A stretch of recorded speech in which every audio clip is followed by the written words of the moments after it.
Okay. And as a reminder, this meeting is being recorded, and the recording will be posted online on the Holmes Run Acres HOD webpage in about a week. So thank you again for joining us. With me today, I have Lily Egazu, who is the principal planner in the Zoning Administration Division. Grace Davenport, who is a Heritage Resource Planner in the Department of Planning and Development, and Sarah Godfrey, who is joining us specially. She's a community engagement specialist for DPD, and she's going to be here to help facilitate the discussion around the poll questions and the postcard mailing. So next slide, please, Sarah. And I'm going to turn the presentation over to Sarah now. Alrighty, thanks, Denise. So yes, as Denise said, I am community engagement specialist, and I've been talking with Denise and staff about the desire to have a poll for Homes Run Acres to gauge interest of the HOD. So a few things to talk about tonight to figure out our path forward. We should think about the purpose of the poll. That will help us narrow down what questions we want to ask, what questions would the community like answers to, and then also how we can talk through how will the information gathered be used, and we'll also go through the Holland Hills poll, and I will say I'll pull up the Holland Hills poll in just a minute, but I helped put that poll together, so I think that might be a good source of inspiration for us. Does anyone want to talk, I guess, before I dive into the Holland Hills poll, does anyone want to talk a little bit about the purpose of the poll and certain questions? Does anyone have thoughts on that before I jump into Holland Hills?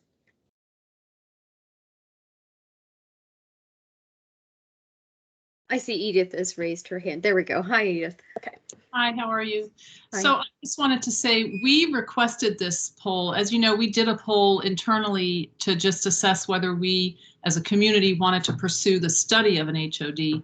And we think it's only fitting that now that we've gone through the study and it's been a little bit in jibs and jabs, it's, the COVID kind of hit right when we were beginning this whole process here in Homes Run Acres.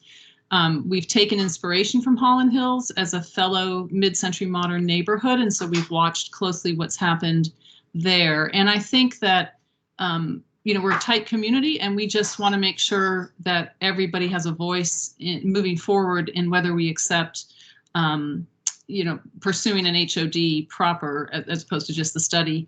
And I think that though we initiated and administered the survey ourselves for the study, we feel it's more fitting for the county to administer it for the actual adoption of an HOD. So that's kind of what the reason for requesting that a survey be administered. So I just wanted to put that little bit of history in it. I think that Holland Hills, it was the board of their supervisor actually asked to have a survey. In our case, we internally are asking for that.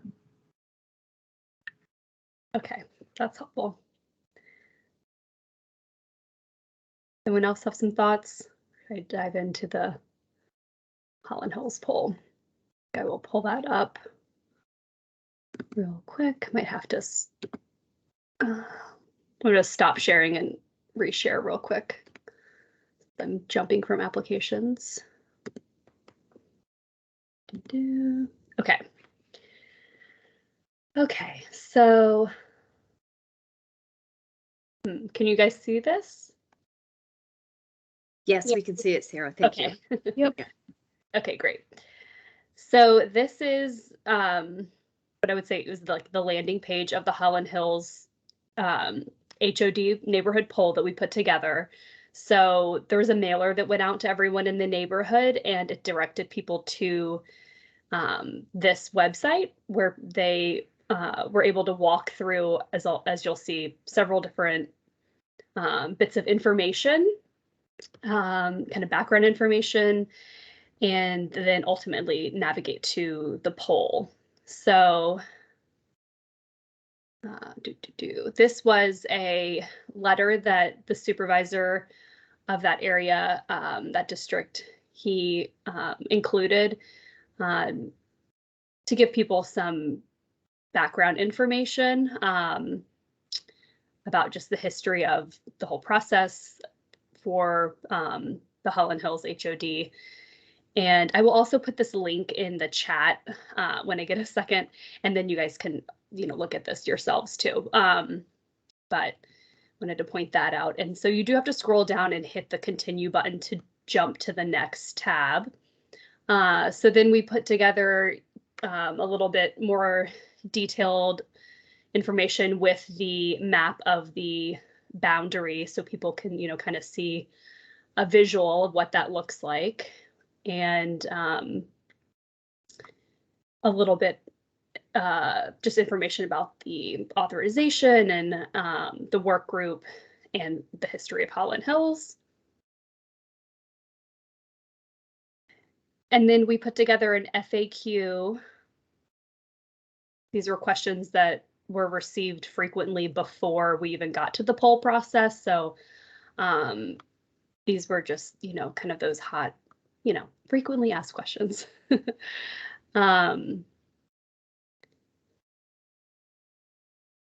So our goal was to just kind of force, might be a strong word, but kind of force people to seeing information about it in case they hadn't seen anything and this was completely new to them. They couldn't really miss it. The next tab, you'll see we talked about the draft language connected to the zoning ordinance amendment and then the comprehensive plan amendment. And there was also a rezoning as well. So this explains that and includes links where people can see, navigate to see the full draft text. And then this kind of flow chart shows the building permit process and ARB, with ARB review, what people could expect if the HOD were to be created. Then I think this is the last informational tab. This is the draft design guidelines.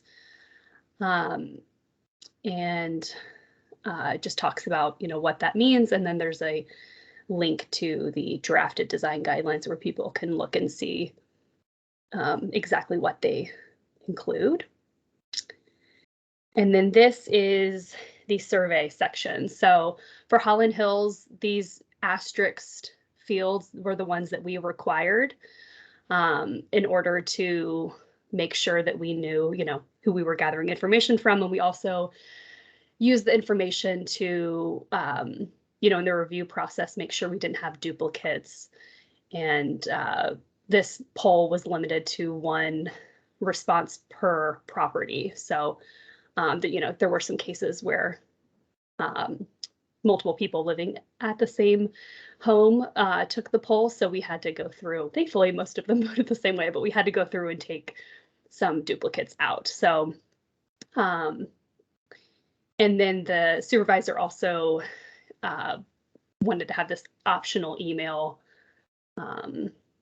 in order to keep people up to date from their end on the progress. Now, this one's closed to responses, so that's why you can't click any of these right now, but this dives right into the different questions. And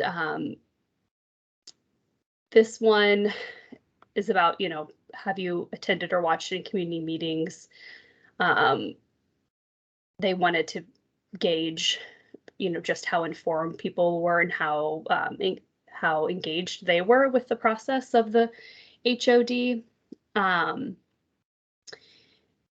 then the next question was focused on the ARB and the review that would be required by them, just to gauge if, how positive or negatively people saw that ARB approval for requirement. There was some, I will say there was from the Holland Hills community, this was a common point of concern. So the creation of this question came from the desire to know, well, if, you know, with this public input tool, we could see if all the people who voted no, how many of them were also felt really negatively about the ARB approval requirement. So that was, you know, kind of, you know, I'm not sure if that question will be necessary for you all, but obviously we can dive into that discussion in a little bit. And then this was the key question, you know, do you support the HOD or not? And then we also had a comment section, which this was an open comment section where we can still, you know, read the comments, but there is an option to have the comments closed where people would submit their comments and no one else would be able to see them, but us. And, you know, when we download the survey data, we would have all those comments together. So there is an option to do a comment box at the very end, just to gauge if anyone wants to share other thoughts. And there's also an option to include a comment box under each individual question if you think people may want to, you know, add a little bit of an explanation as to why they responded a certain way. So I'm going to copy this and put this in the chat for you all, and then I'm going to switch over back to the PowerPoint presentation in just a second. Sarah, the chat is disabled. Oh, I see. Okay. But Never we could mind. send an email probably.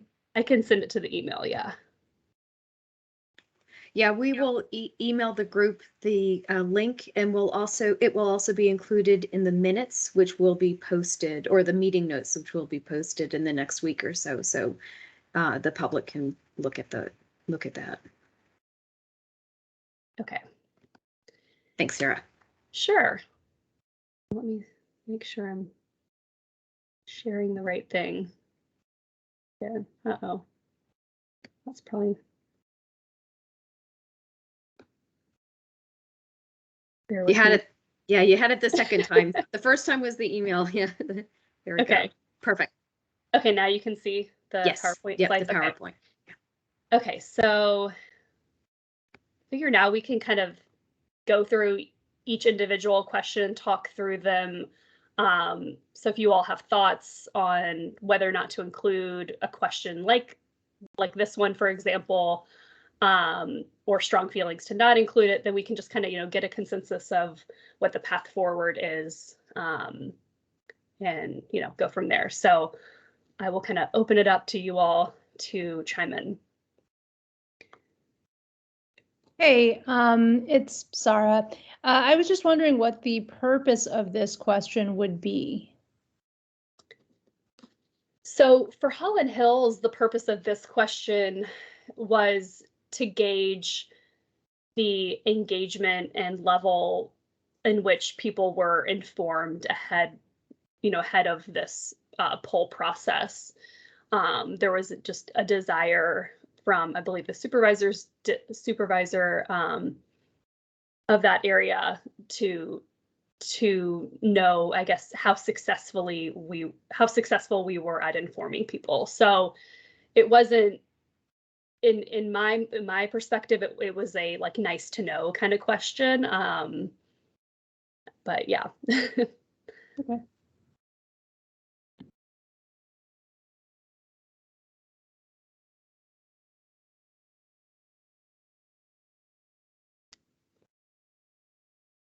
So are we thinking this is a question that we would be relevant to Homes Run Acres, or is this one we can leave out? Or is there something else we would want to, that would be a nice to know? So I see Keith has his hand up.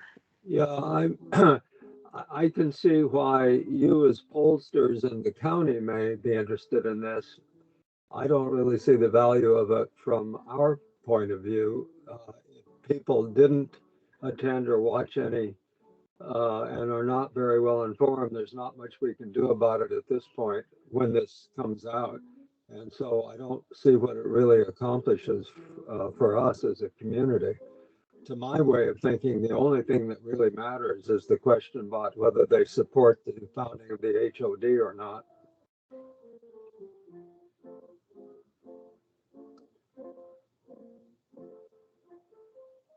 I certainly see the value in letting people make comments regarding that particular question.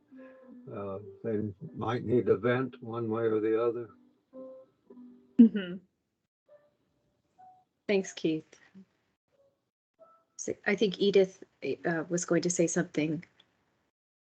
Yeah, I was just going to offer a counter position to that, which is that I think what we've witnessed on the listserv sometimes is a lack of comprehensive understanding of what the HOD can and cannot do, what it does and does not do.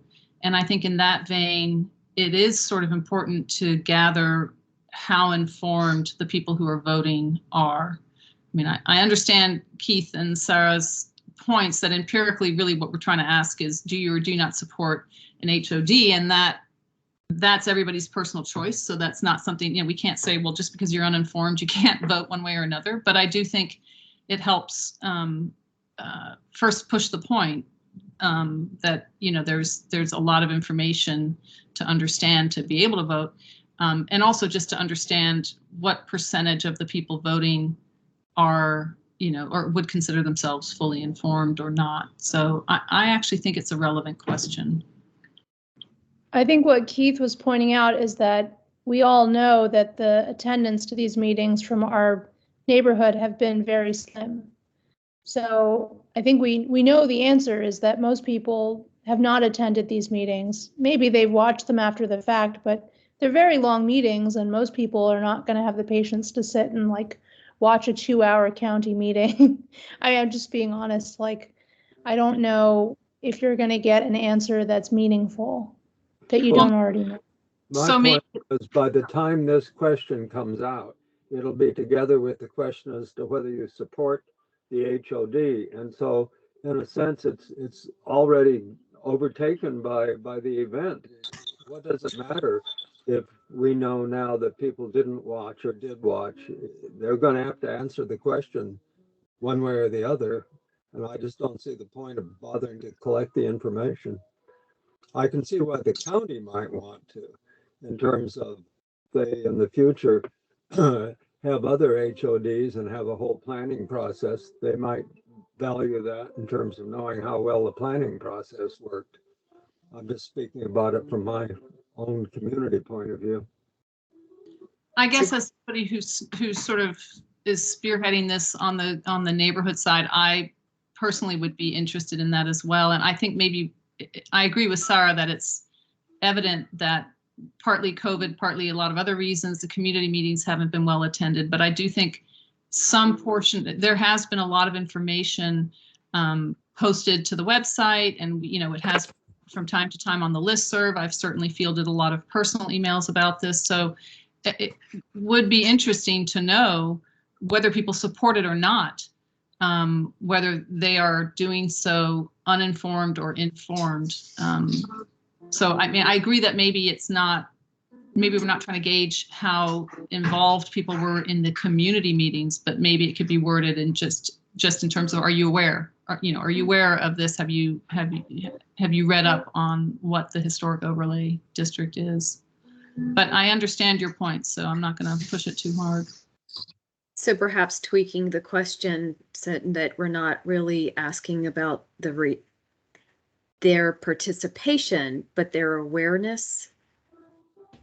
I think that would satisfy my point. Or in a similar way, I might word it as, how informed do you feel about the Holmes Door and Acres HOD? And then we could have a scale that's, completely uninformed going up to very informed. Yeah, I think it works as well. Or you could ask the question very directly. Do you think that the planning process for the HOD was satisfactory? And if not, why? I mean, that's what you're trying to get at, I think. Or even that- like how clearly do people feel they understand what the HOD does? Because I think there's so much confusion about that. Again, keep in mind that this will be administered after the community meeting and after something that David Heckman and I are trying to work on, which is a information session with the neighborhood that would involve sort of a panel discussion with a couple of Holland Hills people and maybe somebody from the county. You know, we have to set some dates. We have to figure all this out, and we have to figure out how to meet without liability insurance, because apparently that's a new issue. You know, hopefully certainly by the time this survey is administered, those two public meetings will have taken place. So, you know, I'm hoping that we get good turnout, and maybe this will capture that. I don't know. I think maybe some of the concern about this question is we haven't had a full community meeting since 2019, but when this is mailed out, there will have been a community meeting. If a lot of the questions have been, why has no one called into the work group meetings? And I do think the community meeting will be better attended. And if you did want to know about both engagement with community and work group meetings, you could ask for like a range of meetings you attended, like 1 to 2, 3 to 4, so on and so on. And obviously most people probably have only attended the community meeting this year. A lot of people have moved into the neighborhood since 2019. I think there was a community meeting. I'm sorry, excuse me. Go ahead, No, Nathan. I think that's partly what we're trying to capture, is that we do have new people who've moved in the intervening years since we started this process. And we also had COVID, which kind of shut down all of our normal social gatherings where this kind of topic would have been pretty robustly discussed. So I think we are in a little bit of a different situation than what's normal for this neighborhood. And, you know, for me, I don't want to say it's irrelevant, but it's really insignificant to me if people joined the meeting or not, for all the reasons that have been elaborated, because I think they're long and they're you know, detailed, and they're not for everybody's liking or ability or whatever. But I do think getting a sense of whether people have looked at the material, have, you know, attended any kind of meeting, have talked to their neighbors, if they are at all informed, or if they are voting on this HOD completely blind or new to the information. I think that's worth capturing.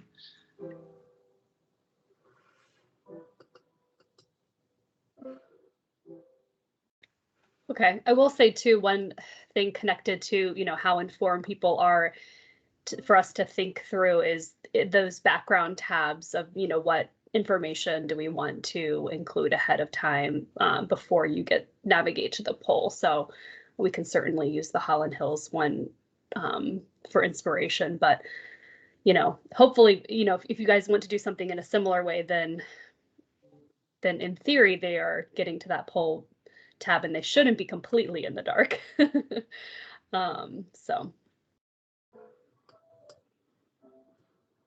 Right, because you have to, well, I guess you could just accept it and say and move on, but you have to scroll to the bottom and get through the material before and hit something to move on, advance or something like that. Yeah. Mm-hmm. Yeah, so I guess they could theoretically not read the material in advance and take the poll. Yes. Yeah. Okay. So do you think, Sarah, there's a way to tweak this question that gets at what the community wants to know? Yeah, I think something that gauges maybe the level of awareness or how informed people feel might be a good way to go as an alternative to this, what Holland Hills did. So. Okay, how does that sound? Sounds good to everybody? I like that personally. I like that too. Thank you. Wonderful. All right, now we'll head over to the next question. So this is the one about the ARB process and their review of, modifications. So this is one that I think, as I was saying, when I had the Holland Hills poll open, this is one that was kind of a contentious topic for the Holland Hills community, I believe. So this is one that they wanted to include, as I was saying, just to gauge if, how negatively people felt about the ARB process, to see if there was also a connection to the ultimate vote of, yes or no in support of the ARB. So would we want to do something similar to this?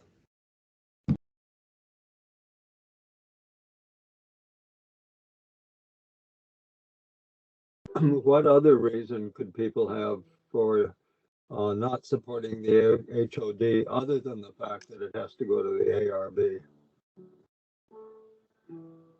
It could also be deference to neighbors. I mean, if people are undecided, some people might choose the no change option. Others might be uneasy about it, but still choose the ARB because they'd rather let the final decision be up to the ARB rather than the developer, though they might be nervous about both the status quo and the district. So I think intensity is a good thing to know. My only question about the sliding scale was whether it was binary, negative or positive, or whether it was like 1 through 5 or what. Like, could there be a very negative, a very positive, undecided? That part is customizable, so we could have several different fields, or just a few. Then you could also have like a no opinion option as well. How do you plan to use the sliding, like Likert scale style answer in like your analysis or your discussion of the poll? For the county's discussion of the poll? Yeah, so when you ask the question, what is your view, there's many different ways you can collect an answer. It could be a free response, it could be binary, it could be a Likert scale where you have like scale of 1 to 10, how much do you agree versus disagree on opposite ends of that spectrum. You could have 4 options. I mean, how do you, I think choosing the way you want people to answer depends on how you want to use the information. So for this one specifically, you had to go back and look at the automated report to see how it populates, but this one, I believe, had, certain percentages for the different sliding scale options. It might be simpler to have like 4 options instead of like 10, essentially, because Likert scales are like, if it's from 1 to 5 or 1 to 10, that could be, you could have like 10% of people responding at every single number, which may not be quite as easy to analyze. I would recommend just like 3 or 4 options, like strongly agree, agree, neutral, disagree, strongly disagree, or something like that.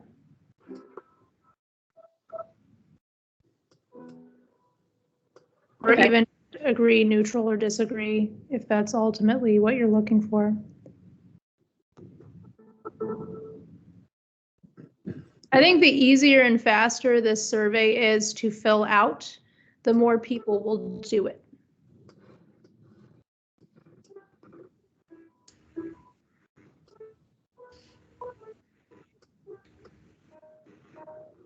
So I guess to jump back, because the sliding scale part is very customizable, so we can certainly,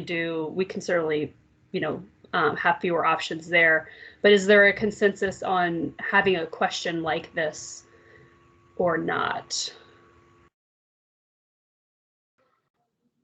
I think it's useful. At the Planning Commission hearings for Holland Hills, a lot of questions were not only about the percentage of people who voted for the HOD, which was enacted the other week, but also how many people, what the response rate was. And in the case of Holland Hills, it was pretty unanimous. I think somewhere between 50 and 80% replied, and of those who did, 80% or so were in favor. I may be wrong about those numbers. If it's closer, however, if it's more borderline for homes on acres, they might want to know how many people were strong agree versus strong disagree. Okay. So it could be useful. I mean, if a planning commissioner has that question, they won't have an answer unless this question is asked. So the only question that we reported out on for the Planning Commission and the Board of Supervisors was the question, the up or down, the yes or no, do you support it or do you not? And this is more nuanced. It's about sort of how you feel about the ARB having to go to the ARB. So it's sort of trying to get at if you voted yes or if you voted no, was it because of the ARB review process? Or if you voted yes, were your answers correlated with a positive response to this question? So, and I'll just say that it was I think it was about an 80% response rate for property owners, and then like 62% positive response rate for the Holland Hills HOD.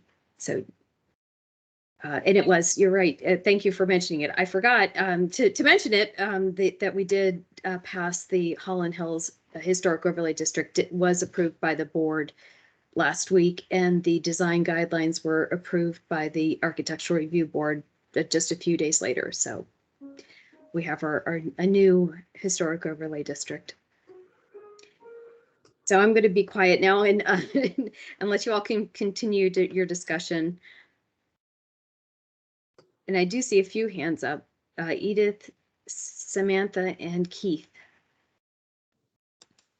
I was just going to ask, isn't by definition, I'm a little bit confused by this question because it seems to me by definition, the HOD requires the ARB. So you kind of have to take both. And in fact, it would be hard to imagine how the draft guidelines or the design guidelines ultimately would be adhered to or supported if you didn't have some sort of a review, which obviously would be the Architectural Review Board. So I'm a little bit, I'm just not concerned. I'm just a little bit confused. I mean, I'm happy to have this question. I have no problem with it, but I'm just a little bit confused because it almost seems to suggest there could be an option of an HOD without an ARB review process. That's a great point, Edith. I think I really like this question, but it's kind of doing a lot of work. It's kind of doing two things. The first paragraph is educational, but should maybe be moved somewhere else. I think the better question is not how negative or positive you are about the ARB, but maybe how negative or positive you are about enacting the HOD. I mean, you might support, I think a lot of residents support ARB approval for Mount Vernon or the Pope Leahy House, but might take a more dim view of ARB approval for Reston or Holland Hills or Holmes or Acres. And I think maybe this question just needs to be simplified, and it should be asking about your intensity about passing the HOD rather than the question being intensity about the ARB. I agree with David.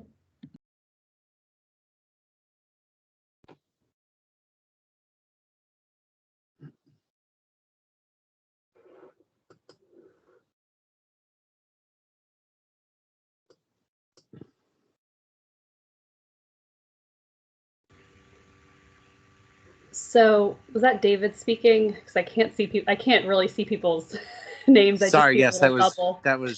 it was me, David, speaking Okay. earlier.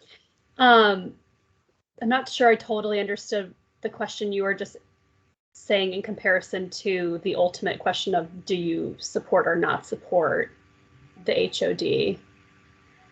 Are you saying that? Are you proposing an additional question, or? I think maybe the question at the bottom was too specific. What it's asking, what is your view of the ARB approval requirement? Mm-hmm. And maybe it should be asking, what is your view of approving the historic overlay district? Because you might be okay with ARB, but not the design guidelines.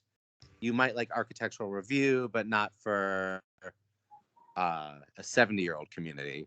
Yeah, from my perspective, and Denise and any other county staff, please chime in. I would just say I think the hang up for many folks in Holland Hills about the ARB approval requirement was just the process, the fact that there would be an extra review process in some cases, an additional, waiting to and time to get things reviewed. So. Right, I would echo that, Sarah. I think one of the problems with the Holland Hills thought process was that they already have a design review that's neighborhood specific, where you all don't. So I think there was some, it's again another layer that they had to go through. So I think maybe this question really is specific to Holland Hills or a neighborhood that would already has an existing review process.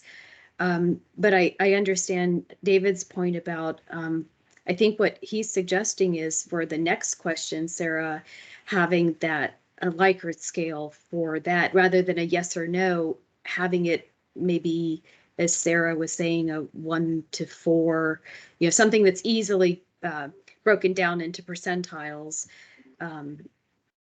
In moving that sliding scale from this question to the last question, which is sort of the up or down vote, but not having it be up or down, having a sliding scale, if you will. I think, and David, please correct me if I've gotten that wrong. No, thank you for alerting me to the next question. I think we need both questions. I think we need the yes, no, because that's how both the Planning Commission and supervisors address Holland Hills. And ultimately, they'll want to know what percent voted yes or no. But I think if it comes down, if it's like 55% in favor rather than 60 or 80% or whatever, they might want to know whether were the no's just reluctant and wanted to maybe defer to people with stronger opinions, or was all of the intense feeling on only the con side or only on the pro side.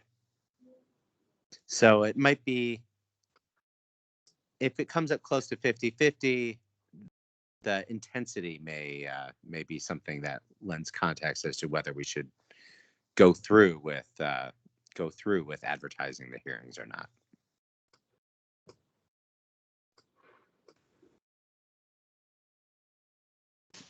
I actually realized something that changes my feeling about this question. There are a number of people that don't mind ARB review, but they take issue with the current design guidelines. So there are multiple facets of agreeing or disagreeing with an HOD that are worthy of exploration. So there might be some people that have no problem with there being an ARB, but they don't like the design guidelines and they think the design guidelines are overreaching. And so you could probably arrange this question like, please rate your level of support or disagreement with the following components of the HOD. And then you could put like ARB review and then design guidelines. And then I don't know, whatever else. I mean, I think those are the two big ones. Yeah, you could put in an other where people, type in whatever additional thing too. I mean, I think you really just need design guidelines and other, because I do think that the ARB approval, have an I mean, I've worked in a lot of HODs and I've never known one to not have a review process. So I think Denise is right that this is probably a very Holland Hills specific question because they had their own internal design review board. So they probably were wondering why they needed an additional review board. We don't have that in Homes Run Acres. So I sort of feel like ARB comes with the territory, but I agree with Sarah and David that understanding the acceptance or, comfort with the design guidelines is an important thing to know, because it might be that if we get a lot of pushback from the design guidelines, it's an indication that we need to go back to the drafting board, maybe not dismiss the HOD altogether, depending on how the questions are answered. So I think that's good information to capture. I just hope we're not being too thinking that our constituents are going to be more involved than they really are. They may just want to say yes or no and not really get down into these very specific questions. I'm not saying don't do it. I'm just saying really got to think through how people are going to react to being polled. I don't want to overload it. Keith, would it make sense to invert the questions and say, number one, do you support or not support an HOD? Number two, and if your answer is no, then it kicks you into design. I mean, I'm thinking of this off the cuff, but design guidelines are the issue, or other. An excellent idea, Edith. I really do. To get at the central question first and then let people spin out if they choose to. Yeah.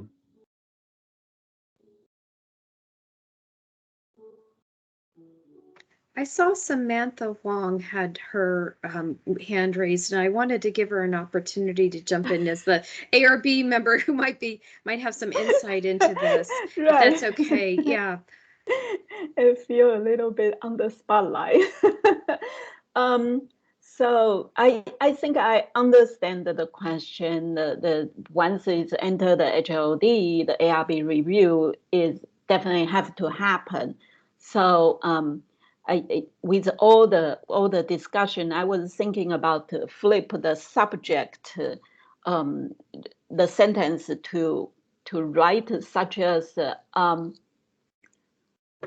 any proposed building permit for certain renovation construction will required to be reviewed by ARB. Just kind of reverse them. Will then make it a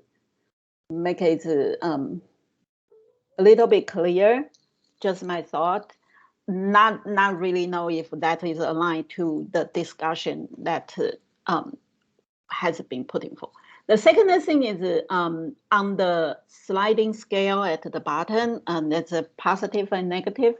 I was thinking to modify to more neutral tone as a supportive or not to support, that kind of things, because it's kind of implied that it's a good or bad. And just my opinion and the very small comments. Thank you, Samantha. So, Sarah, did you have another comment?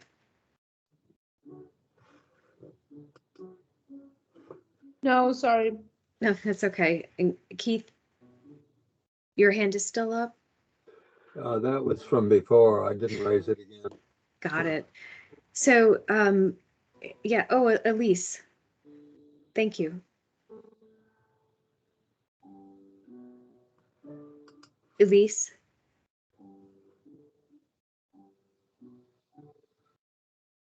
Okay. So it sounds like there's a an idea to move the ultimate question to the beginning and have that be the question. Yeah, I certainly support that idea.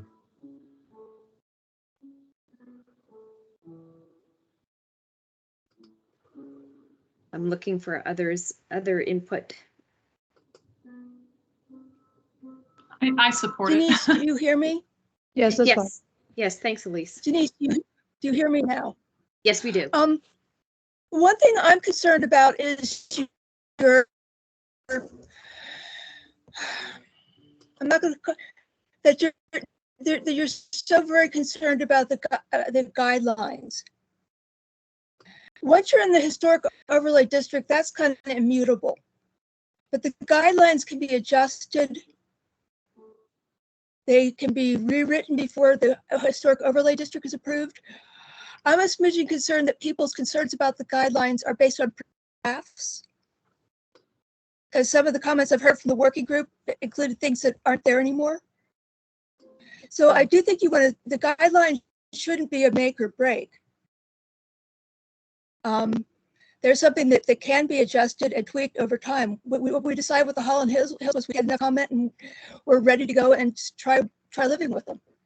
So I want you all, I'd like you all to think in those terms.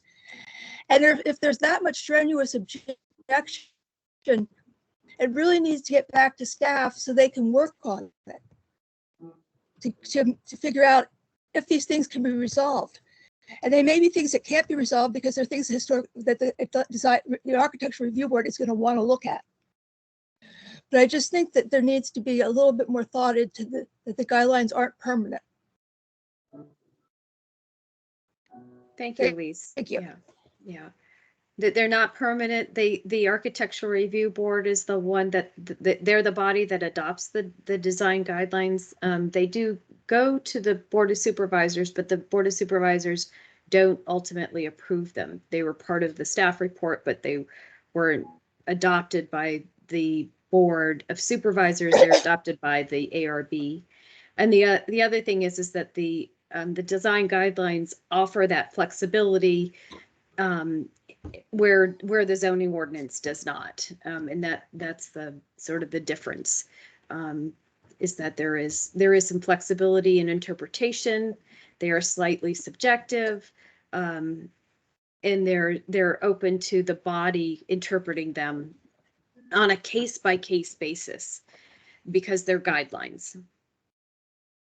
So, but I would echo Elise's call that if there are specific problems, and I know that at the last meeting, a lot of the problems were aired and brought forth, and I think Sarah Vonish responded to most of them. But if there are still existing problems with the design guidelines, please do respond to me and get your comments to me as soon as possible so we can address them. Whatever the comments are. Thanks. So Edith, did you? I do. So I think that changes my proposal, which would be now to lead with, do you support the HOG, yay or nay? And then simply have a comment, if nay, why? Do you care to comment why? And leave out, because I think that was a really, thanks Elise for the distinguishment of guideline versus zoning amendment. I think that's really important, that the guidelines are sort of a living document, and they are, I think they're tricky because in my experience, there can be review boards that interpret the guidelines differently for different projects, which sounds like it should be ultimately objective, but it cannot be, because different projects have different context. And so that's why there needs to be some flexibility for the ARB. My hope is that because the survey will come out after a community meeting, we can have a robust discussion about that so that people are amply familiar with the difference between the design guideline and the zoning amendment, law versus guideline. I think there's still a lot of confusion about that. Hopefully by the so I mean, I think we have to anticipate that for this survey that there'll be less confusion about that, I guess. So it might be that we could be as simple as, do you support the HOD, yes or no? And then maybe you provide commentary for both yes and no. Maybe regardless of what you select, it kicks you into a, please provide any additional comment, or please expand on your decision, or something like that. And then that's as simple as it is.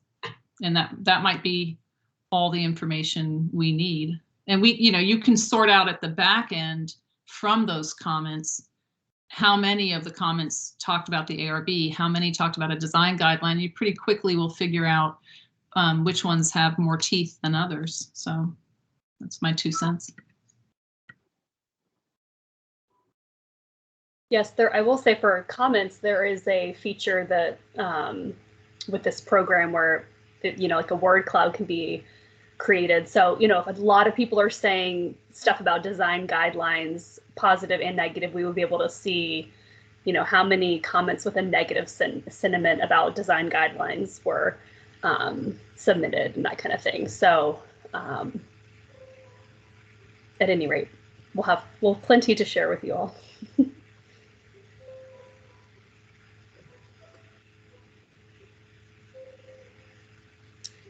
I guess I should head over to the next ultimate question, the one that we're all talking about. This one, seems like the no-brainer one to include based on your conversation.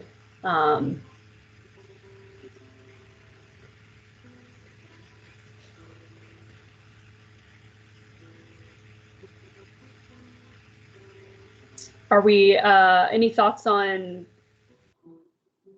having these 3 options, or I think there was mention of a scale option. I would no opinion also be like no opinion / not sure. It's not that people don't have an opinion, it's just that they just have mixed feelings, perhaps. Mm-hmm. But otherwise, I like the yes or no. I mean, ultimately, we need to know, like, does the neighborhood support this or not? I'm wondering if that reference to the public input pages might be a little confusing. Maybe we just should stop it at the word neighborhood.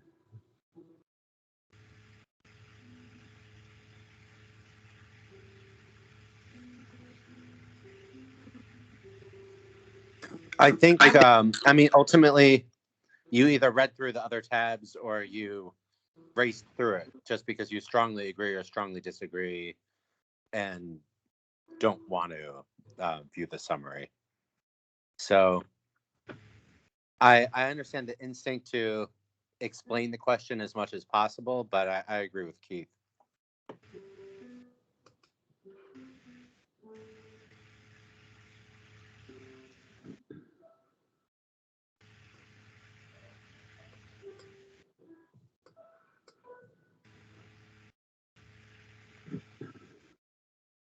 I agree that it can be, do you support establishing a historic overlay district for the Homes for an Acres neighborhood, period.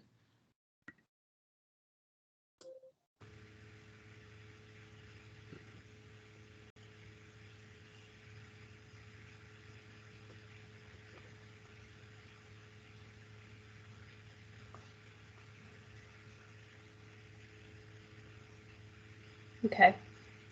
Any other thoughts? It did seem to like, the option of including a comment box after this. Seems like there's interest in doing that. So yeah, we could add something along the lines of, would you like to share why you are or are not in support of the HOD, or something like that. Whatever you. Yeah, I think that makes a lot of sense to give people a chance to comment on it. Absolutely. As long as our question itself is crystal clear.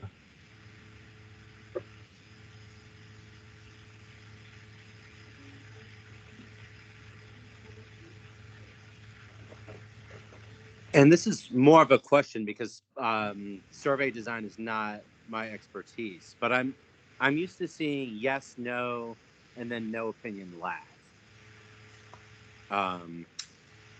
This order seems different to me. I don't think it'll confuse most people, though.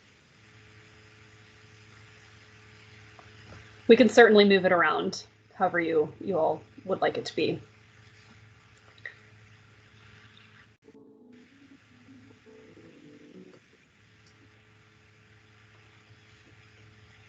I think I agree that it's such a fundamental question that yes, no is great, and then no opinion. And then I just think, you know, please expand on your decision.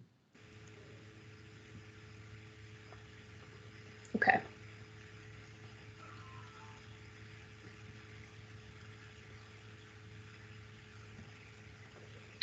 It sounds like those two elements are the ones that I guess it's most clear that we need to include. Would it be helpful, I guess, for us to draft a, you know, in terms of the, I know there was the discussion about a question about how informed people are. We could draft something like that to go after this question, and you know, some like an option for the design guidelines. We could keep that on the table, or do we want to go ahead and nix those? This is Edith. I think it's an okay idea to get more information if people want to provide it, kind of like when you're asked, you know, if you're on a phone call or so, would you stay on the line to take a short survey? You know, I mean, if we can come up with a short list of questions that might help us understand the, I don't want to say the mindset, but sort of the depth of understanding of an HOD, or the depth of support or lack of support and reasons why, in case it's information we haven't captured yet and we haven't answered in our community meetings that'll precede this survey. I could see that as a sort of a subtext survey, sort of a, hey, if you're willing, please stay on the line and answer these handful of questions. And in that regard, I think I still don't understand the question about the ARB for Homes Run Acres, just because I think it goes part and parcel with a historic overlay district. But I do understand the design guidelines, because I think that could speak to whether there's still confusion about what the design guidelines can and cannot do.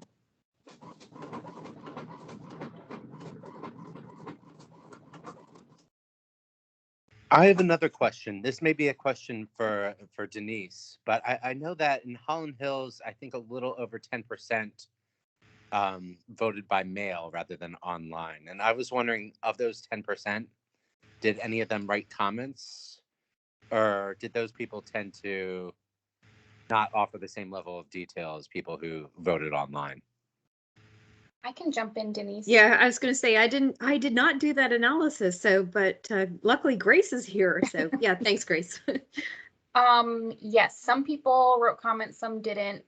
I didn't notice a whole lot of difference between ratio of people who wrote comments versus didn't, if they were mailing in or doing the poll online. Thank you. That's good to know. Mm-hmm.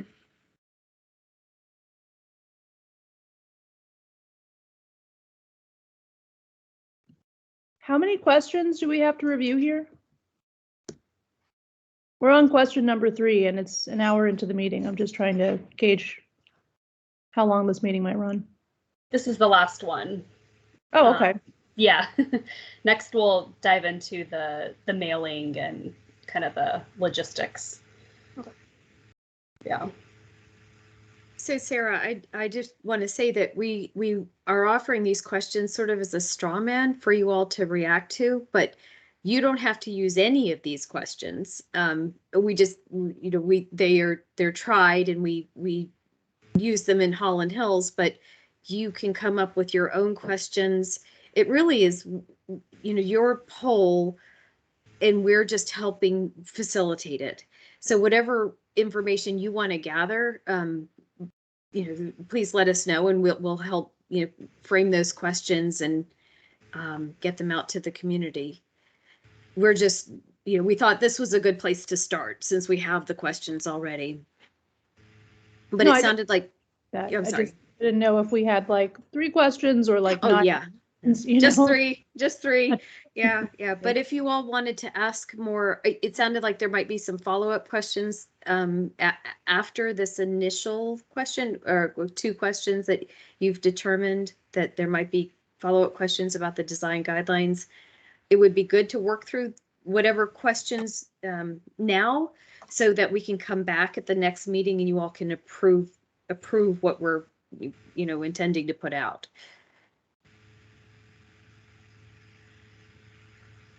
I think Edith has her hand up. I can't tell if it's old or not, though. So That time it was old. I'm so sorry.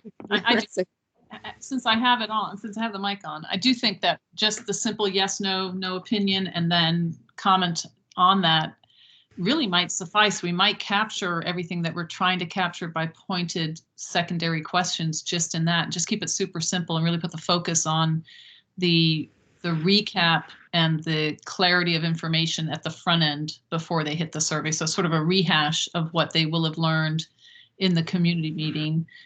In case they left the community meeting, they still have a little bit of ambivalence about certain things. Hopefully this would really be clear, and then they head into the survey. I sort of am a fan of simplicity.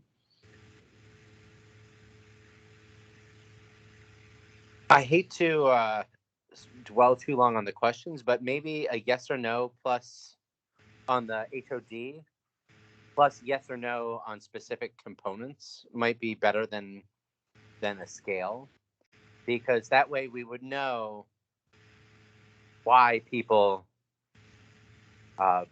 voted no or no opinion. I mean, if you vote yes, we kind of understand why.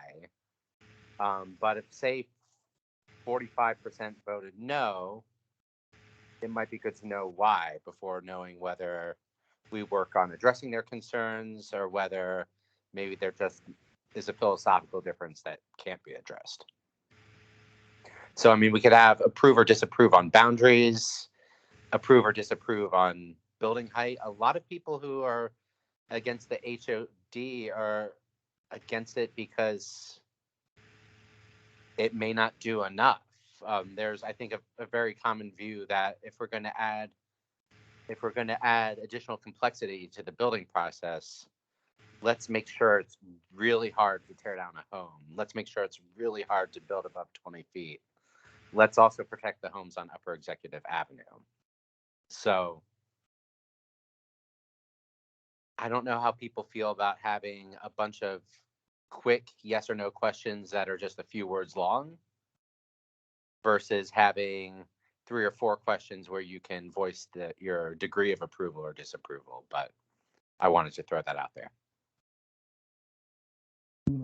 I would support like a yes or no, like 3 questions, yes or no. And then at the very end, you have one free text area where you can put any comments you want. But like, do you support the design guidelines? Do you support, the HOD, yes or no overall? And then you might even have like a question that says, okay, which of the following, you can check box as many as you want, which of the following things are of utmost importance to you in considering this matter? Building heights, boundaries, the degree of oversight, whatever those factors may be, they're pretty, you can predefine them and people can just check a box. I think the faster it is to fill out this survey, the more participation you're going to get.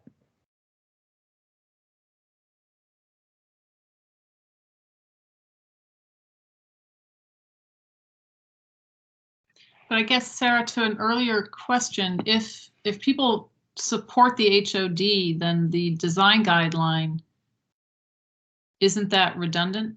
Because by definition, they're supporting that, or if they're not supporting. I mean, I guess I see that as no, I don't support it. Why? Because of the design guideline, or because of the building heights, or because it doesn't go enough, or because it goes too far, or because, but I don't know if up front that is relevant information to get. I mean, the fact of the matter is a historic overlay district requires review And for there to be a review, it requires a guideline to review a project against. So those things are components of an HOD, as is the zoning amendment. Oh, no, I meant to clarify, not like whether or not they agree with having design guidelines. It's more like whether or not they agree with the design guidelines that have been written for our neighborhood.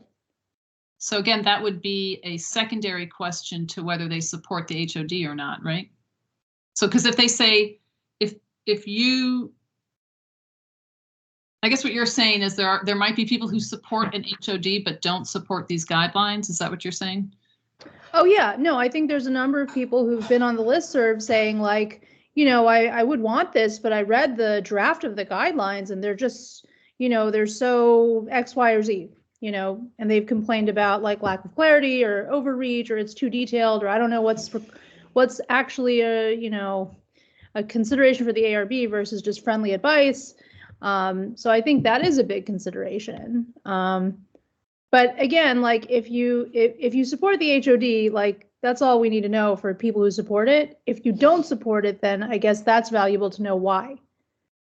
I agree with, that's what we were talking about before, that you have the one question, which is, do you support or don't support the HOD? And then depending on your answer, you get kicked into a subtext of a la carte things you can pick to kind of help understand why you may not support. Yeah, I think that's great.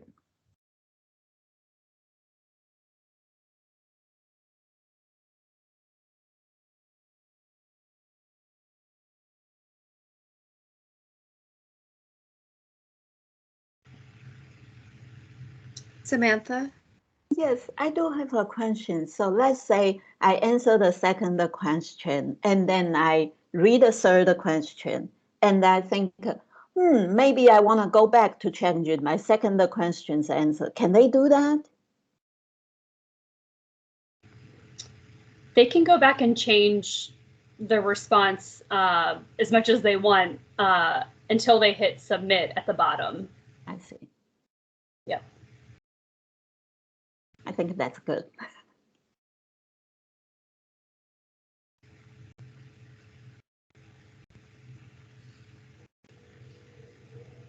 Oh, okay.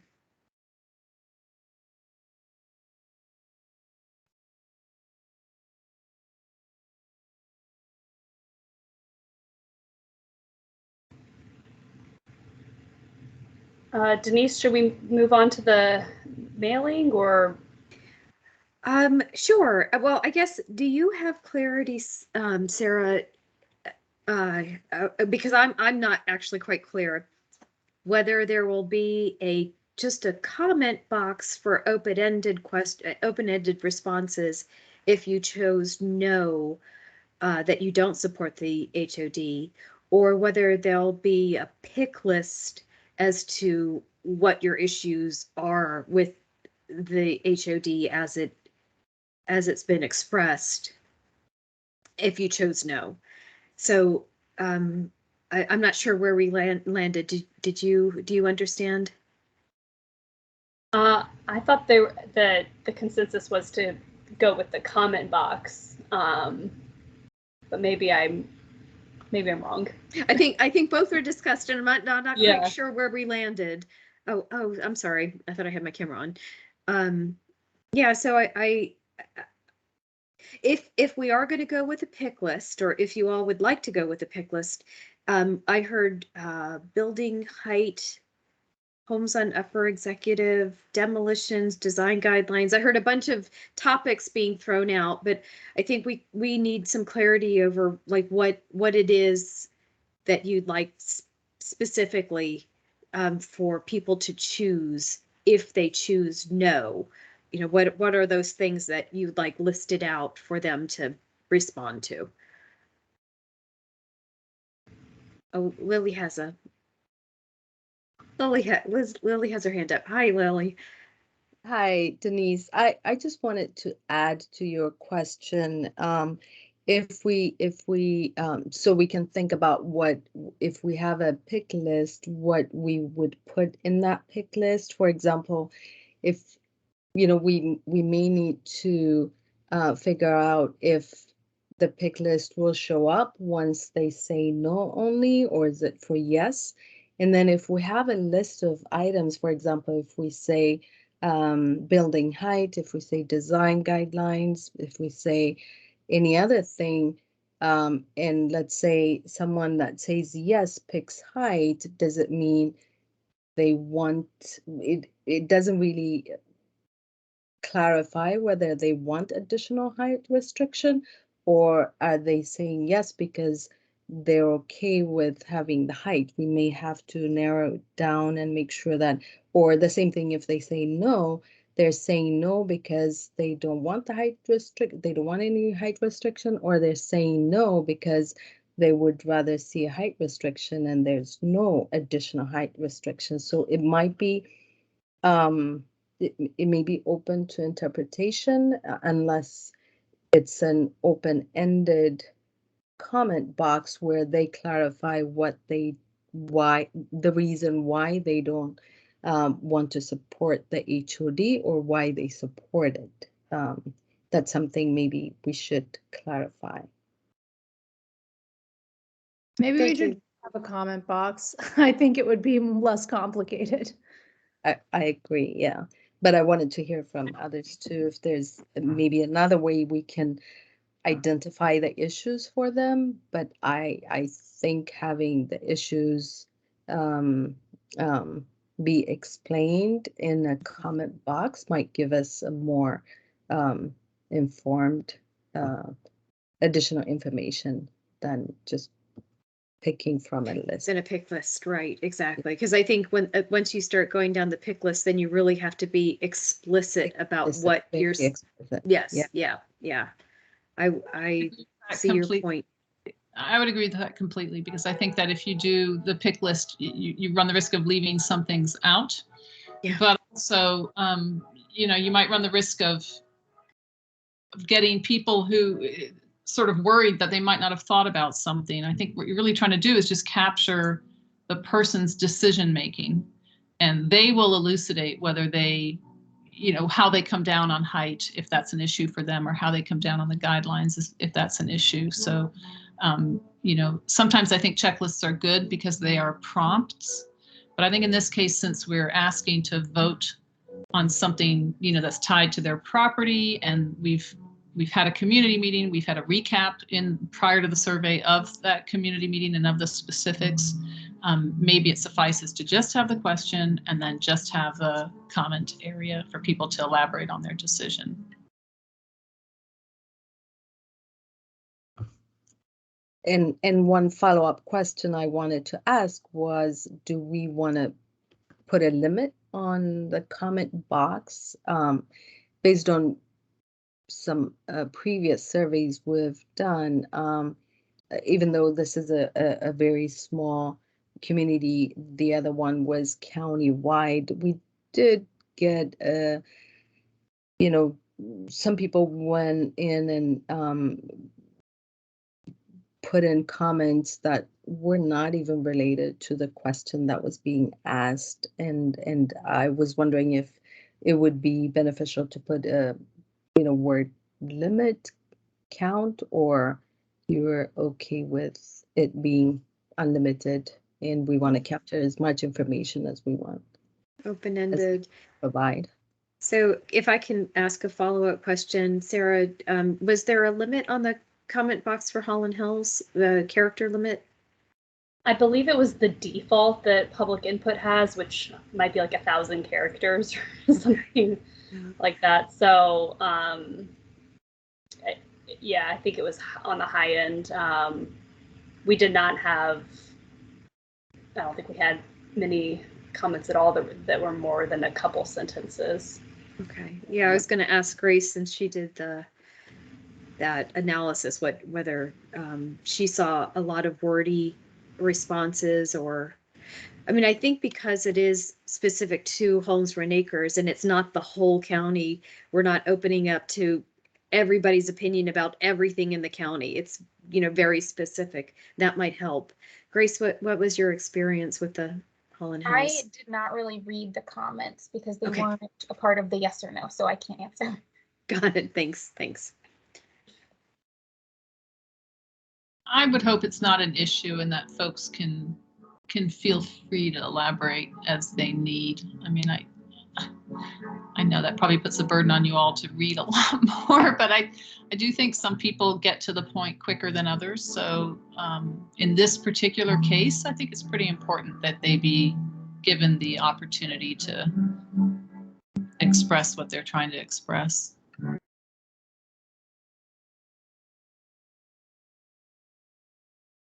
And Sarah, we have the ability to do word cloud or some other kind of analysis over chosen words. So yeah, we can get at that. Mhm.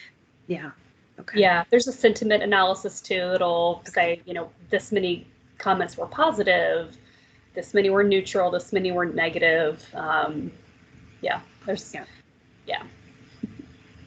Okay, so it sounds like we are going to, it's the up or down and then the comment box with the open-ended text.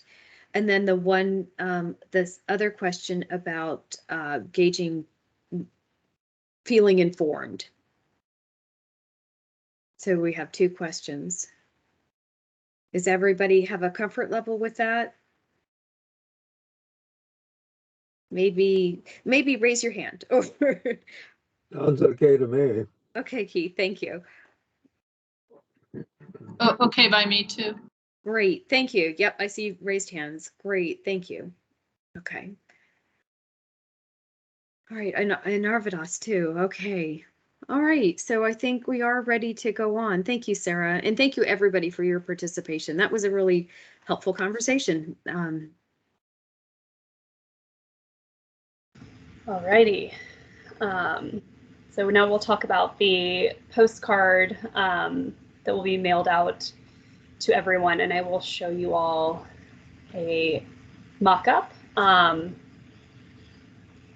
So this is the draft we have. I'll let you guys take a minute, but we do have the tax map ID included. I should have mentioned, but when I was talking about the required fields for Holland Hills, this will be a required field for us to verify, you know, that the people who are responding are indeed property owners. So, and then this QR code, people will be able to scan and take the survey from their phone if they like. We also have the URL right below that, and then there will also be, you know, the option to request a paper poll.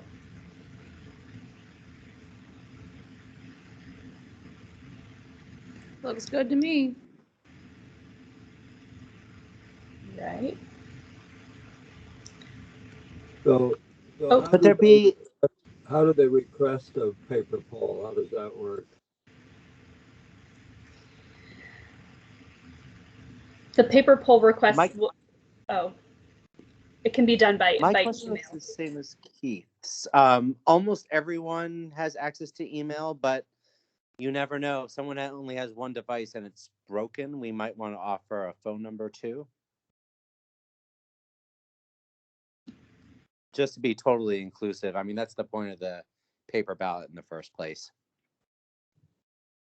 So tell me again, how do you get the paper poll? It Just- says that you email Denise Dressel. Yeah, you can either email me or it sounds like we can put the phone number and that should not be a problem. Okay. So we'd allow enough time for somebody to make that request, get the poll, fill it out and send it back, right? What kind of lead time are you thinking here between the time they get the poll and the time you expect it to be returned? Yeah, so we have a 4-week time period that the poll will be open. Well, a week would not be enough time to request a paper poll and send it back. No, I'm sorry, 4 week. So a full Yeah. month. Okay, that's what I was looking for. That sounds reasonable.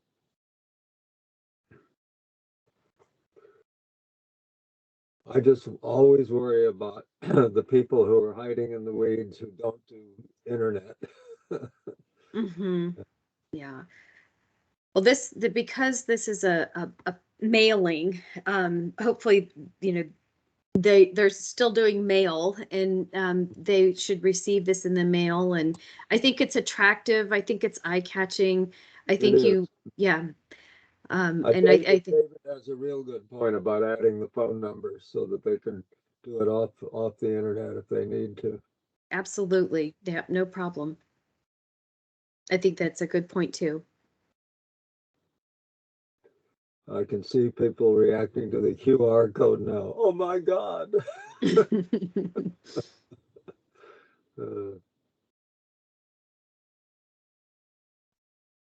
This is a small comment, but I'm dealing with a 90-year-old mother now. Eyesight is not always great, and I think some of the people who might be looking for a paper ballot or who might have a little bit of difficulty navigating online stuff, any way to make the print any bigger and make the QR code smaller?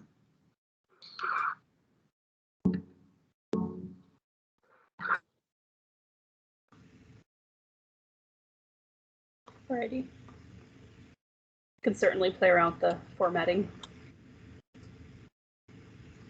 It might be that the paper ballot folks will just ignore the postcard and just go straight to the paper ballot. I'm not really sure how.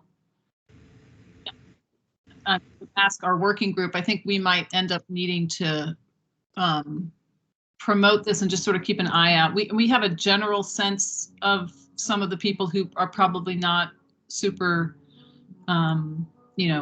internet or electronic savvy, but it's by no means a comprehensive list. It's sort of a neighborly thing where we're like, oh, this person we might need to help with or something like that. So I would hate to miss anybody, but I'm just trying to think maybe as a working group, we do need to pound the pavement again. And as we did with the first survey, just make sure everybody has gotten a postcard, has, done something with it, or has gotten their paper ballot or whatever, just to make sure everybody is actually engaging. I have a related question, similar to Edith's, and that is whether there are any policies of yours that might favor or discourage either the Civic Association or work group helping to get ballots into the hands of seniors or people whose English might not be great. I know that with traffic calming, that FCDOT encourages civic associations to distribute ballots, distribute self-addressed stamped envelopes, but they have a strict rule against civic associations actually collecting that ballot. They strongly want the property owner mailing it directly to the county. And then there are, of course, similar and even more strict rules around absentee ballots. So certainly people who own property and have strong views, but might have like physical limitations, the phone might not be a great option for them either. And even sending you a letter might not be a great option. But if you got a neighbor to fill it out with them, then perhaps that would work. I don't really know what percentage of people with disabilities or no access to internet would have a strong opinion or be the main owner on the property, but I think we do want to be conscious of their needs. Absolutely. So I think that's maybe a two-part question. One is that so we're conducting the poll on behalf of the Civic Association, and so the idea that the Civic Association would be able to assist people with filling out the polls on a paper copy, we don't have a policy about that because it's an interesting partnership that we're doing here that, it's not the county necessarily collecting this data, it's for the civic association's benefit. So we're facilitating the poll for the civic association. So there is no policy that I can point to that says that the civic association members couldn't go to a neighbor and help them fill out the poll. I think it would be best if it was mailed back to us, because that's the way it's going to get entered into the database. So that needs to happen.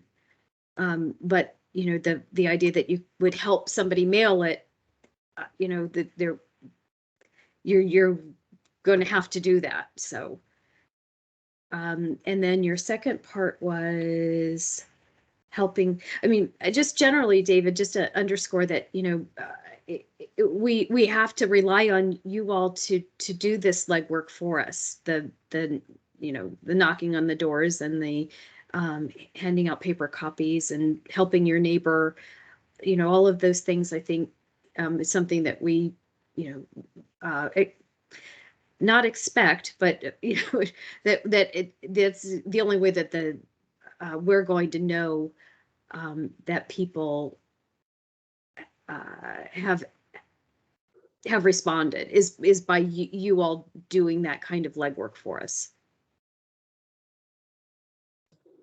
And I think definitely having the property owner mail it in directly is important, not only from an integrity standpoint, but also just to guarantee that it gets mailed into the right place, and so that people can always change their mind and sit on it. A related issue that we've had with submission of materials is that Edith and I heard that there was a petition circulated on Executive Avenue about the overlay district, but to our knowledge, it was never sent to the Civic Association or to the county. But if you have received any petitions, please let us know. No, we have not. And I had not heard that, but thank you for letting me know. Denise, to be specific about it, it was for the non-HRA homes on Upper Executive. Thank you. Yeah. Let's see, Sarah, could you go back? Yeah, sorry. That's okay. That's okay. I was going to, can you see this one? This is being weird.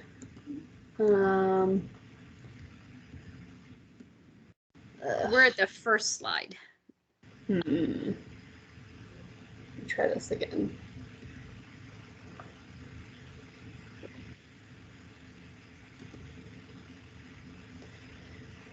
I was going to unmute myself and then I stopped presenting, and I clearly shouldn't have clicked that button. Here, maybe if I request control, it will release you. You'll control the content the presenter is sharing. Let's see. Oh, no. Okay, we did it. Okay, try this again. For some reason it's not letting me advance. Yeah.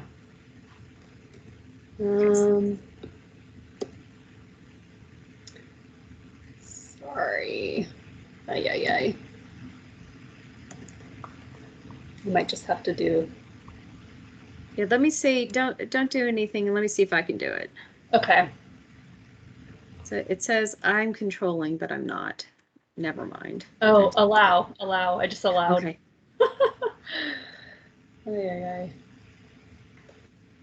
So. Oh, I see. Okay. There we go. I know it's not easy, is it? Well, my view totally changed. I don't know what I did, but something looks different on my end. There we go. Okay.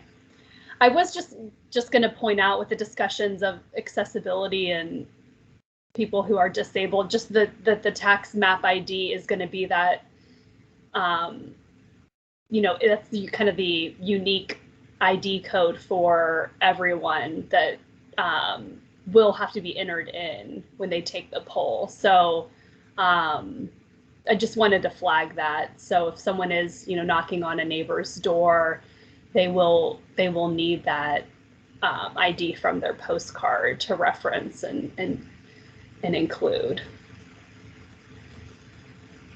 I have a question, and I'm not sure if this is this might be an overreach or something, but I was just thinking if there were an unadvertised grace period after the 4 weeks where we could understand address, maybe this is an invasion of privacy, but addresses that had not responded yet, so that instead of us having to go to 350 houses, the Civic Association could, excuse me, go to those houses for which you have not gotten a reply yet, just to remind people.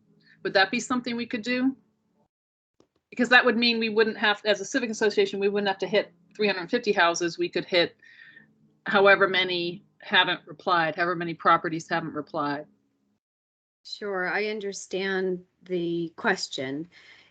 It honestly is a concern that I have had about the data collection. And I think we're going to try to limit the amount of data that we are collecting, because we are collecting it and you know, to be used by another entity. So that's one reason that we're going to have the tax map ID be the unique identifier rather than the address. I don't think that that would be something, I mean, I don't have a comfort level providing that information. I think we'd like to keep it as generic and high level as possible, and not identify people specifically about whether they returned the survey and what their responses were.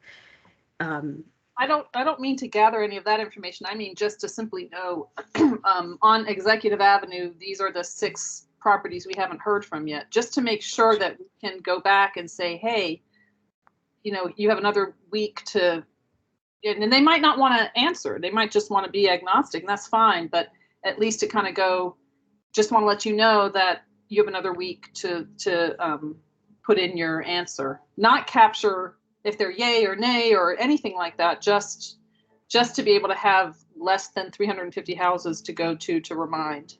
Sure, I understand that. I think that I would encourage you all to use your community listserv, the Civic Association listserv, and whatever methods of communication that you have in your community to hit the broadest network to encourage people to respond to the poll. I know that we've talked about reaching out to the supervisor's office and using their newsletter to possibly promote the poll, and then midway through, you know, asking again if they could maybe put it in their newsletter. So we're trying to think of ways to get that information to the broadest possible, casting the widest net.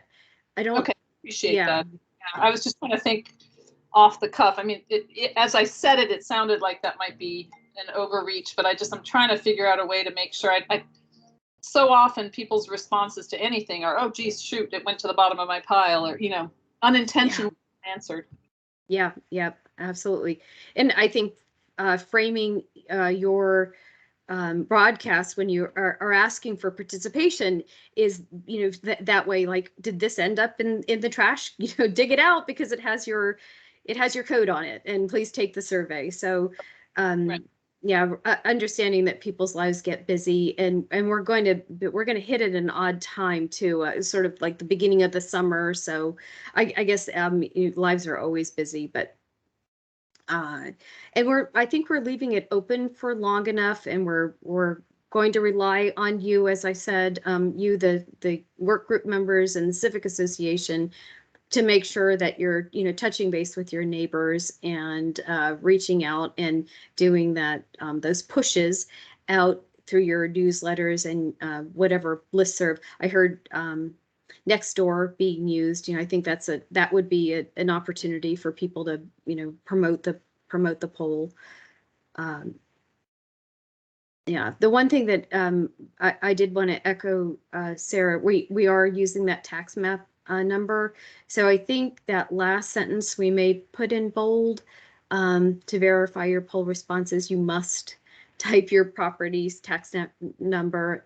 So just to zero that in, that we need that information. So again, as you were saying, Edith, maybe the print a little bigger, the QR code a little smaller, the icon a little smaller, phone smaller, and emphasizing that tax map number. Sounds good. Okay. So we have, this is just going over the postcard and the translation. And Sarah, I'll be quiet now and you can talk to this slide. Oh, you have control too.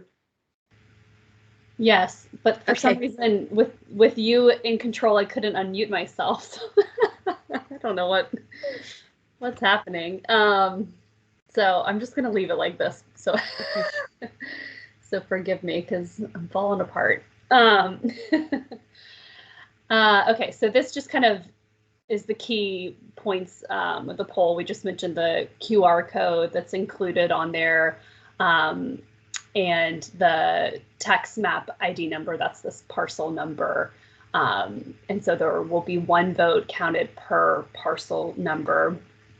And then you may have noticed too on the postcard, there's there's my contact information for if people want to request a translated version of the poll. And my understanding is Spanish and Vietnamese are the top two languages other than English that are spoken. And there's also on public input page a translate button at the top of the poll where we can navigate, and the Google Translate will automatically translate the poll for people so they can take the poll in the language of their choice. And all the background information, those tabs would be translated as well. And then as we were discussing, the paper ballots will be available on request. And we can also provide those in other languages as well, as requested. So David has his hand up. I'm just curious if do you have a question about the postcard mailing, David? I do, and that's about the tax map ID. I think it's there because Holland Hills had the problem of multiple people in the same household returning the survey, and when that happens, I mean, which of the responses do you toss out? And I like the use of the tax map ID, but I think that's really going to hurt the response rate for Homes on Acres. And I don't know how we address that without a list of people who haven't returned a response.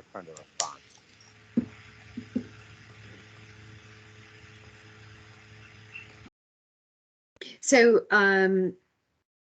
do you think it's overly complicated? Is that one? I mean, I hate to put words in your mouth, but is that what you mean? It's not for me since I'm a data person, but it's just a lot of numbers to type, and people are likely to make typos actually, which in that case actually makes your job harder rather than easier. Mm-hmm. People know when they mistype their address. They don't know when they mistype their parcel ID. Right. So we'll have to have some kind of verification, either using their name or their address against the tax map number for those typos. But you're right. It is a check against multiple voting.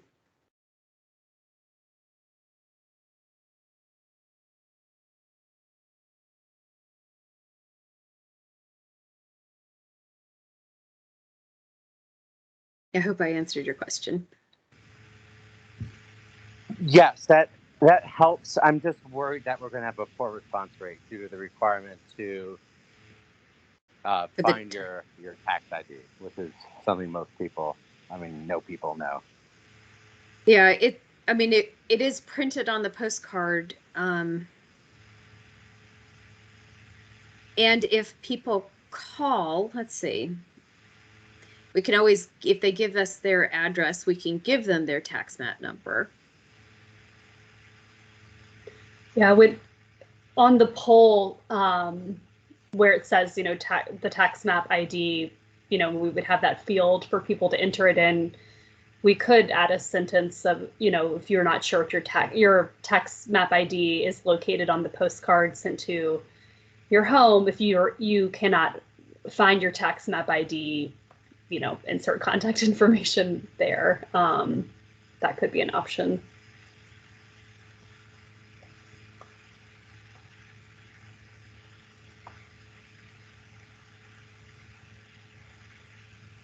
I think that's a good idea. If for some reason somebody has thrown away that postcard but still makes it to the poll,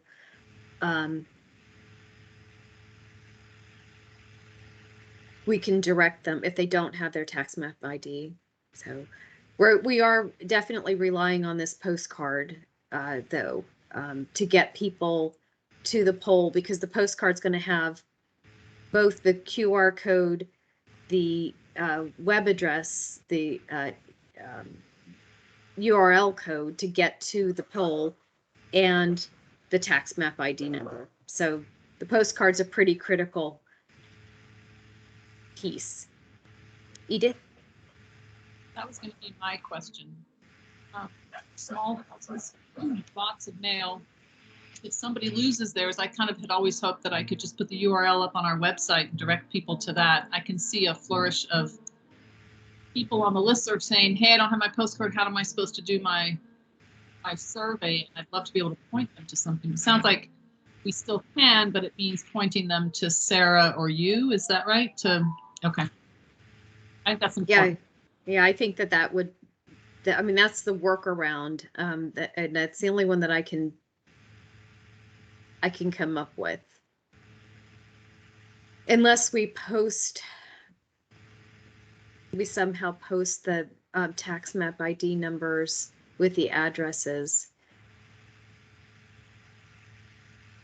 Edith, I have, from our old survey, I mapped all street addresses in the acres to tax map ID, so we can give that out even on foot without a phone. Just have it on a clipboard. It still makes canvassing and response more cumbersome, however. I guess I'm still, I think I must have blanked out or said, why is the tax map identifier so as opposed to an address? Because there were multiple votes per address. It ensures that there's only one vote per address. It also is aimed at owners. Remember, the postcard's not going to go to every resident of Holmes Run Acres. It's going to be going to the homeowners. So if you put it on your listserv, you may confuse a bunch of tenants, assuming you've got tenants in your neighborhood. We do, and actually you raise a separate but important issue. Foreign Service, State Department people in our neighborhood who might not be here for, within a 4-week period. I mean, I can think of 2 right now that when we did our initial survey, I just happened to know them. So I emailed them separately and said, hey, please weigh in. And they allowed their renters to, they talked to their renters and allowed their renters to submit their survey vote. Yeah, it would be up to whatever forwarding system the homeowner uses if they're, say, State Department and away from their house. You will be dependent on however they set things up. No, I understand that. I'm just wondering if the 4-week window will capture everybody. But I guess we'll just have to muddle through these. These are not the majority. These are the minority kind of things. But I now that David mentions it, I do sort of understand why or how this could be cumbersome, because it's a different way of filling something out. But let's just hope it works. Maybe we have to say something on the postcard that's like, please keep this because it's your identifier or something like that. You need this information. Isn't that's- this the same number that's on everybody's tax bill? Yes. Yes, it's your tax identification number. I've seen it before, I think. Yeah. It's As also someone who has a different, mortgage, perhaps I only because we're know the taking tax out. It's different because we're also going to be taking out the spaces that might be in a tax bill. I don't know, I don't live in Fairfax, so I don't know what that tax bill looks like. But for this, we're taking out spaces to make it just a little bit easier. That's true. Actually, we're trying to make it easier to enter. So, Sarah, could you go back to the postcard slide, please? It's just one back, one up. Yeah, there we go. There. There we go. Okay, so this is small, but we have a sentence that says, to verify your poll response, you must type in your property's tax map ID number exactly as shown underneath your address, including all zeros. And then as you see underneath the address, it's tax map ID, and then that one.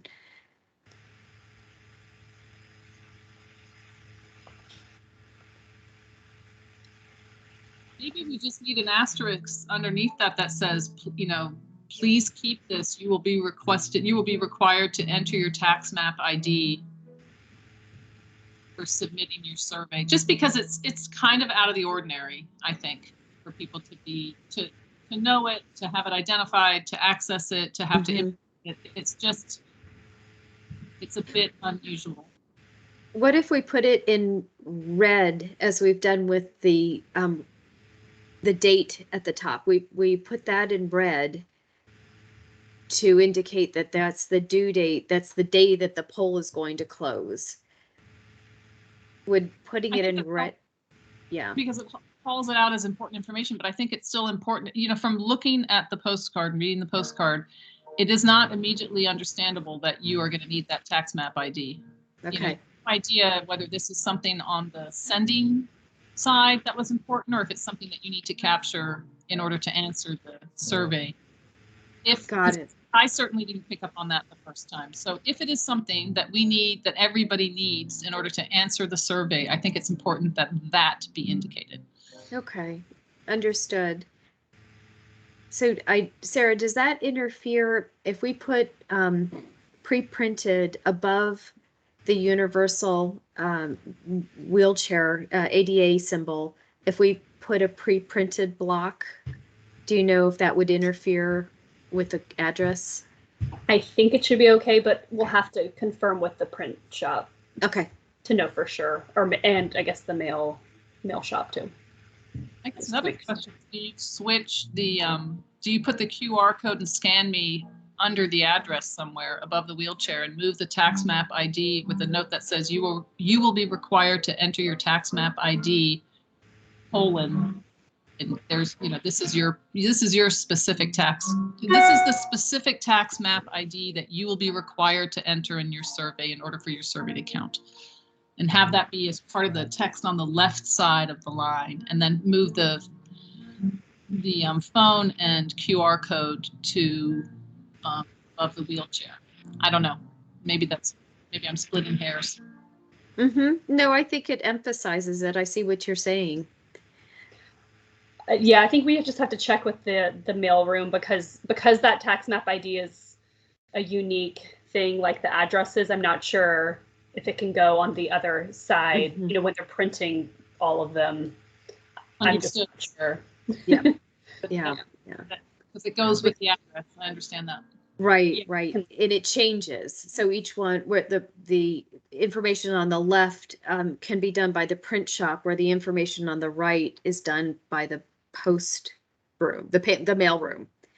I understand that. So, I mean, maybe you put the tax map ID closer to the address, you move the QR code and the phone to above the wheelchair, and then in some sort of very identifiable way on the left side, you say, please note tax map ID number under your address. You will be required to enter this in order to take the survey.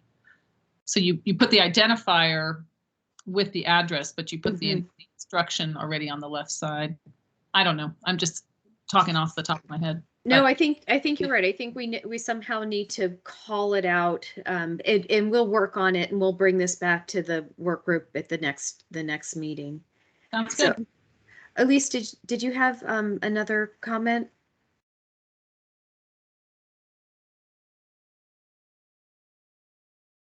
Well, jump in if you do. I'm going to move on. Oh, there we go.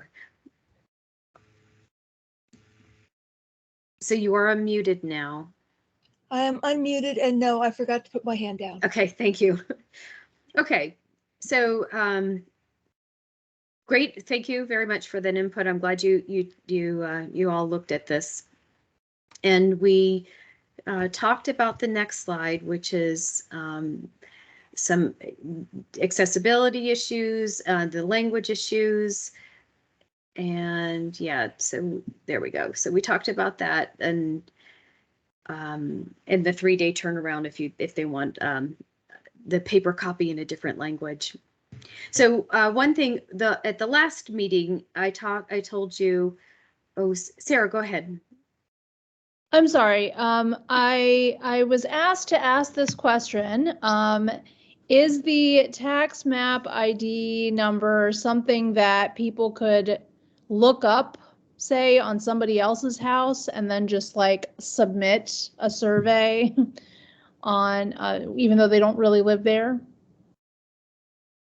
Yeah, I would say that yes, if people wanted to do that, they could do that. Okay. I don't really think anybody would do that, but you know, there's a concerned citizen here who wanted to know the answer to that question. So Thanks. Yeah. We're counting on people's honesty, and even the people who voted twice in Holland Hills, I think that was just because they thought they could. So you know, we're just trying to ensure that the 2 votes don't happen. Grace, did you have something? Yes, and if we do add fields such as name or address, again, it would be a second thing to check against our database of who owns what house. And if they do have multiples coming from the same ID number or address or what have you, that's just something we have to analyze once it's already been closed. And a lot of these little issues that we've been discussing will get addressed like in analysis if it comes up. I hope that helps. Thank you. Yeah. So for example, Grace, would you be able to go back and say, hey, we have 3 answers from this one address, and then reach out to the property owner? Or how would you, let's say that? No. So when I did the Holland Hills analysis, I created codes, and some of the codes would be duplicate or verified. So if I have 3 for one address, I see if they've all voted the same. I would say one of them would be verified. The other 2 I would code as duplicates. So the duplicates would not be counted towards the yes or no. There was something else I wanted to say on that, but I don't remember it. Yes, if 2 different responses come in with 2 different answers. Yes, that did happen once for Holland Hills, and so I coded it as duplicate voted yes, duplicate voted no. And it was like one of the it only happened one time out of 420 votes. And so I think we counted them as null because of that, because it was such a small percentage, it wouldn't have swayed the yes or no percentages either way. Understood. Right. And then at the community meeting that they had about the poll, the null votes were gone over what counted as a null, and how those responses were counted in the whole aggregate responses. Sarah, did you have a follow-up? Sarah? Oh, no, hand down. Okay. Thanks, Grace. Yeah. Okay, so moving on, because we're running a little late. I just wanted to let you all know that at the last time we talked about this, I had a print shop run at 3 to 4 weeks, and that was wrong. It's 3 to 4 days. So that's why that's in red. So we're, once the work group approves it, we can get it to the print shop and they turn it around pretty quickly. We're allowing 1 week for the postcard to be mailed to the mailroom and then getting into the hands of each property owner. Then we anticipate leaving the poll open for 4 weeks.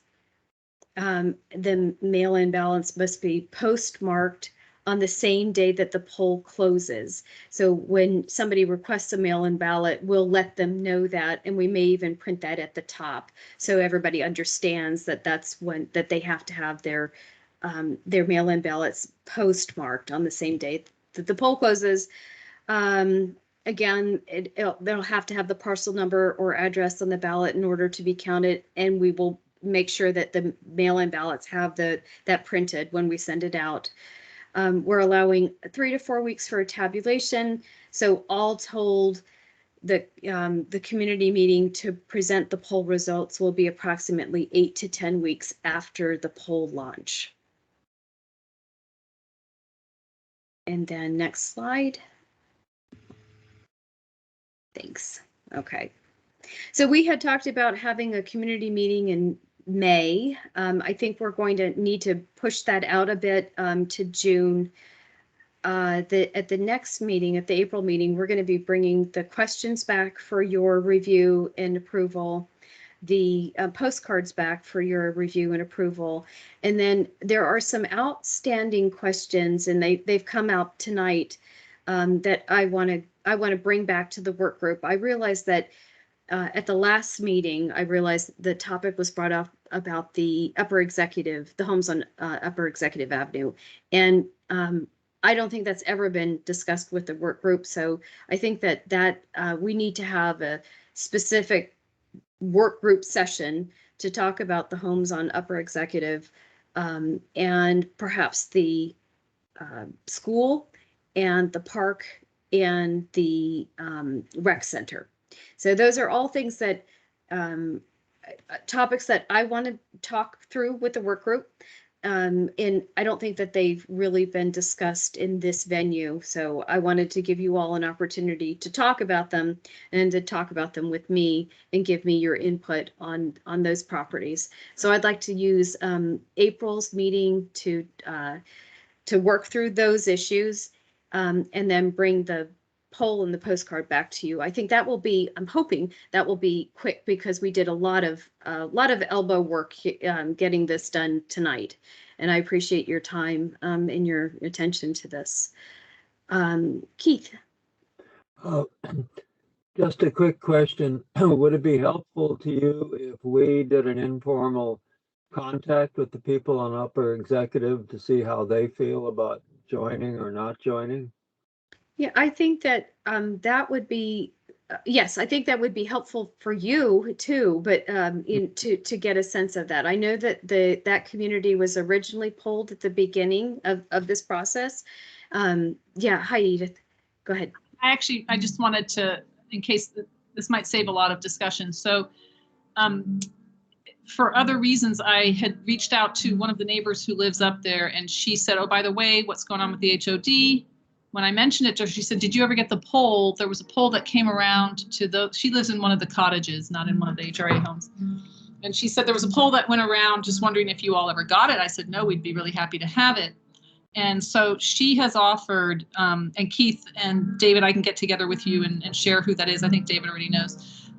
She has offered to reach out to that community and kind of help get the poll to us and sort of get the information out and all that kind of thing. So Keith, before we do a separate tact on that, I think it'd be good to reach out to her and just get her involved. And maybe Denise, maybe I could either have her come to the April meeting, or maybe this is something that we could do prior to the April meeting to make the April meeting go faster. And I don't know. So I've just told her, I wasn't ready to reach out to her yet because we wanted to get through a few more things in the meeting, but I think it's now probably time to do so.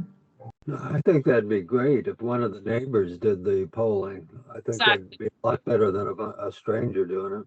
Right.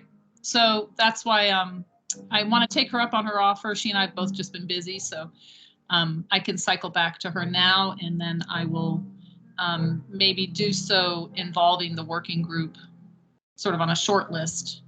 And then Denise, once we have something to share, rope you in so that there's not multiple emails flying back and forth to multiple places.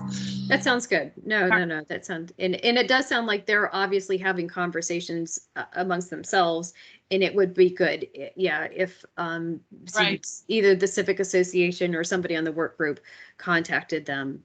Right. But It's yeah. a little unclear about that because she said that, you know, I can't recall if she signed or didn't sign the quote petition, but she wasn't sure if it was comprehensive. She wasn't sure who, you know, if the person who initiated it shared information. So right now there's a lot of information we need to gather, and she'll just help with that. Okay. So I anticipate having a conversation at the next work group meeting, which, Sarah, if you go one more slide. Thank you. So, oh no, I didn't put it on there. Oh. Wait, is it, oh, I'm so sorry. Well, I think it might be 2 slides down. Yeah, nope, not that one, not that one. There we go. Is it? Yeah, there it is. April 20th. Okay. So the next work group meeting would be April 20th, and I'm hoping that there is not there it's not going to be necessary for us to have a meeting in May. I need an opportunity to take a break, do the study part of it, do the writing part of it, and then come back to the larger community in June. We'll have the May, open if we needed another meeting.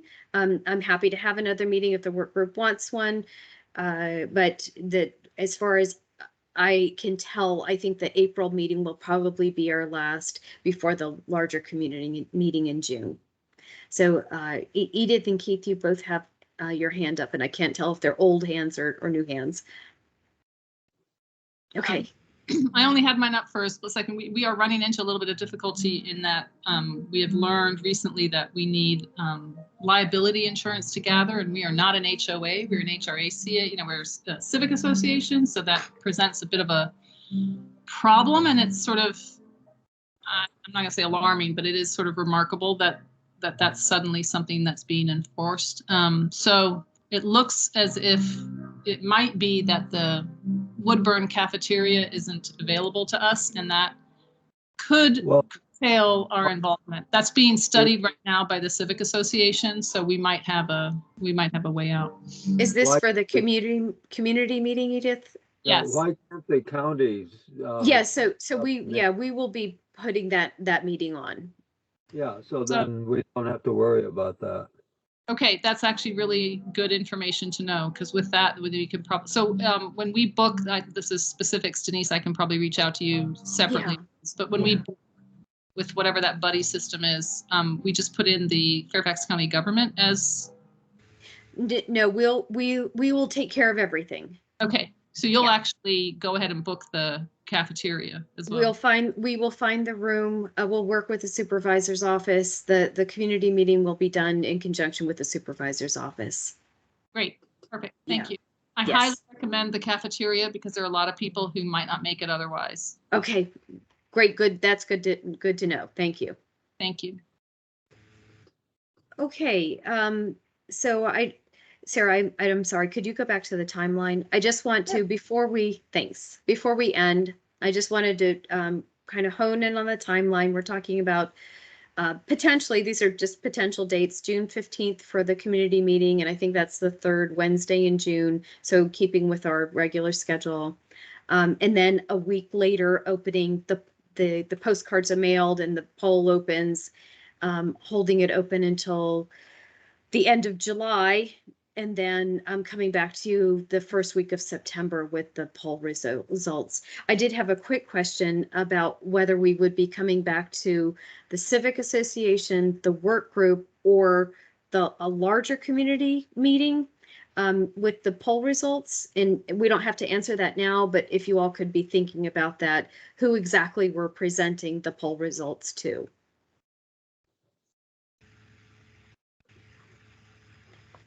Okay, and if there are no further questions, I know, thank you so much for staying an extra 11 minutes so we could get through this. It was a lot of work that we did tonight, and I do appreciate your time. And of course, if you have any questions in the interim, please reach out to me. You have my email address. It's on the web page. This meeting, the presentation will be posted on the web page within a week, along with the recording of the meeting and the meeting notes. And we will put that public input link in the meeting notes so anybody in the community can also get that as well.